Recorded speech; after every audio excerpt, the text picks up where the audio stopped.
Hello प्यारे विद्यार्थियों, स्वागत है आपका हमारे YouTube चैनल पर। आज हम कक्षा 6 और 7 परवा हिंदी कार्य पुस्तिका में कार्यपत्र 11 से 15 तक हल करेंगे।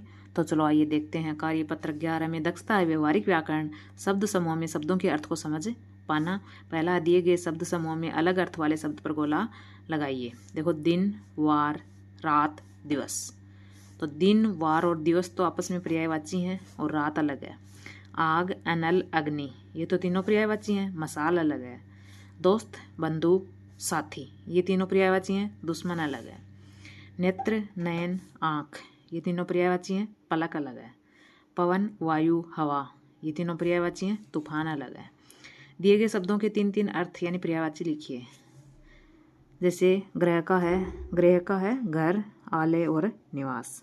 धरा का भूमि, धरती और वसुधा, वसुंधरा, ऐसे और भी लिख सकते हैं, पर यहाँ तीन तीन लिखने हैं। खग का पक्षी, नभचर, पखेरु। बादल का जलद, मेघ, जलधर। पानी का जल, नीर, तोय। तीसरा प्रश्न है, दिए गए शब्द युग्म की सहायता से वाक्यों को पूरा कीजिए। बगीचे में तरह तरह के फूल खिले थे। शहर में ऊंची ऊंची इमारतें हैं। बछड़ा गाय के पीछे पीछे चलने लगा। तुम्हारी कक्षा सुबह सुबह लगेगी। नेहा लोरी सुनते सुनते सो गई। अगला 4 का सही विकल्प द्वारा रिक्त स्थान भरें और वाक्यों को पूरा कीजिए। सूरज की किरणें हमारे स्वास्थ्य के लिए लाभदायक होती हैं। सत्य, अहिंसा और शांति के पुजारी थे। कौन थे? महात्मा गांधी। देश के वीर अपने देश की आन बान शान के लिए बलिदान दे देते हैं। गंगा यमुना भारत की पवित्र नदियां हैं। अगला कार्यपत्रक देखते हैं 12 का। दक्षता रहेगी व्यवहारिक व्याकरण यानी मात्रा और संयुक्त वर्णों का प्रयोग कर कठिन शब्द लिख पाना। दी गई वर्ग पहेली में से शब्द छांट कर लिखिए। देखो, ज्ञान क्या कहाँ है? देखो, ये रहा यहाँ पर ज्ञान। अब देखो, इसमें से मुद्रक लिखते जाना है इनको साइड में। मुद्रक, भाग्य, ये देखो यहाँ पर लिख दिया भाग्य। यज्ञ, चित्र, इंग्लैंड, मंत्री, मूर्ख, प्रजा, कल, नल, मुख्य, ये है यहाँ पर कुछ शब्द। अगला है, दिए गए अशुद्ध शब्दों को शुद्ध करके लिखिए। देखो, प्रसिद्ध ऐसे लिखेंगे। समस्या, प्रभावित, कृष्ण, सत्तू, दिक्कत, बुद्धू, मंत्री, जिज्ञासा। अगला है तीसरा प्रश्न, दिए गए शब्दों में री का प्रयोग कर शुद्ध शब्द लिखिए। कृपा, गृह, घृणा, कृषि, वृक्ष, मृग, अमृत, दृढ़, पृष्ठ, कृपाण, भृगु और कृतज्ञ। अगला है 4 का निम्नलिखित शब्दों के अर्थ लिखिए।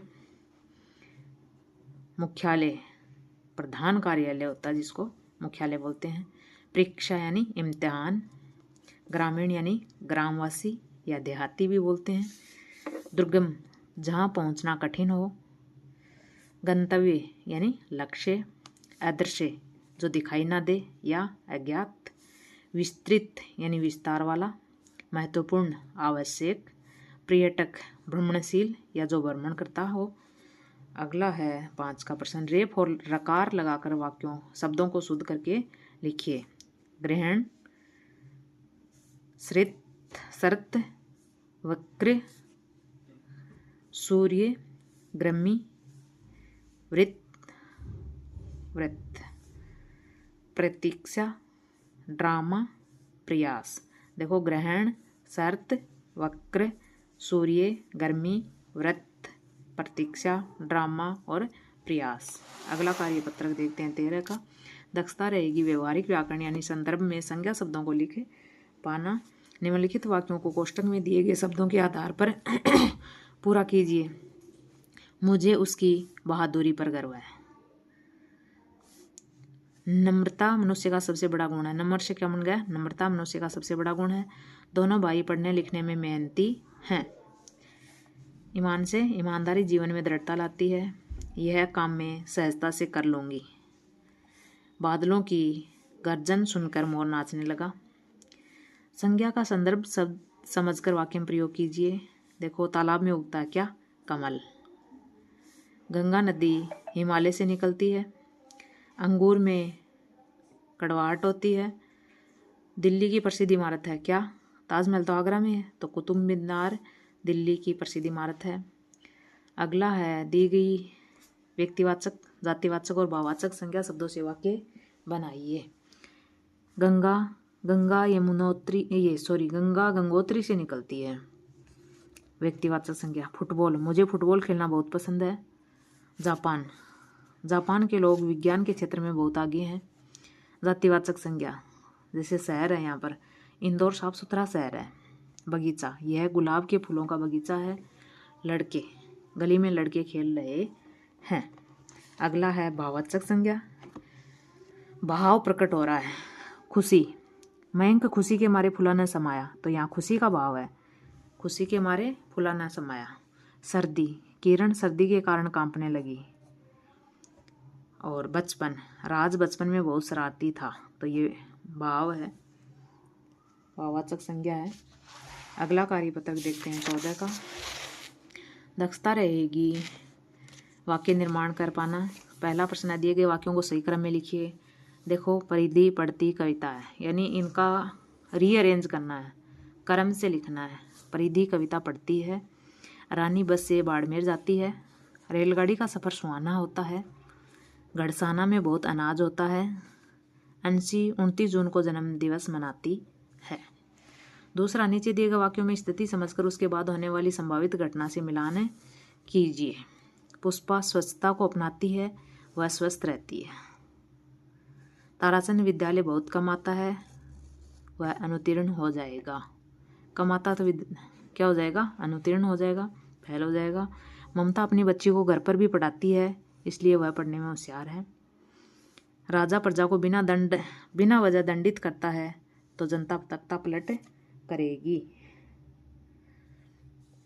चैत्र महीना चल रहा है, वैशाख महीना आने वाला है। अनूप के पैर में चोट लग गई, अस्पताल जाना जरूरी है। अगला है तीसरा प्रश्न, दिए गए वाक्यों को पढ़कर क्रमबद्ध लिखिए। देखो, वह अध्यापकों का सम्मान करता है। मदन सुबह जल्दी उठता है, नहाने के बाद खाना खाकर विद्यालय जाता है। वह प्रातः 7 बजे नहाता है, इसलिए अध्यापक भी उसे बहुत प्रेम करते हैं। वह मन लगाकर पढ़ता है। तो सबसे पहले क्या आएगा?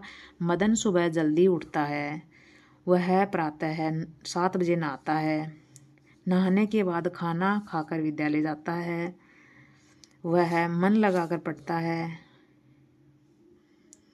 वह अध्यापकों का सम्मान करता है, इसलिए अध्यापक भी उसे बहुत प्रेम करते हैं। ये हो गया। अगला है 4 का, आप सुबह 8 बजे से 10 बजे तक क्या क्या काम करते हैं? क्रमबद्ध लिखिए। देखो, 8 बजे से 10 बजे तक, तो मैं यहाँ पर लिख रही हूँ, मैं सुबह 8 बजे दूध पीता हूँ। आप लिखेंगे यहाँ पर पीता हूँ या पीती हूँ। फिर 9 बजे तक पढ़ाई करता हूँ, उसके बाद पुस्तकें व अभ्यास पुस्तिकाएँ बैग में रखता हूँ, फिर खाना खाकर विद्यालय जाता हूँ। अगला कार्यपत्रक देखते हैं 15 का। दक्षता है गद्यांश अथवा पद्यांश को पढ़कर समझ के साथ उत्तर दे पाना, यानी निष्कर्ष निकाल पाना। सांबा नगर में एक बुद्धिमान व्यक्ति रहता था, उसका नाम श्याम सुंदर था। उसी नगर में एक शरारती बंदर रहता था, वह नगर के लोगों को तंग करता था। कभी उनका कोई सामान ले जाता था, तो कभी बर्तन, खाना, कपड़े आदि। सभी लोग उससे परेशान हो गए थे। एक दिन श्याम सुंदर ने बंदर को लालच देकर पकड़ लिया और जंगल में छोड़ आया। उसके बाद सभी आराम से रहने लगे।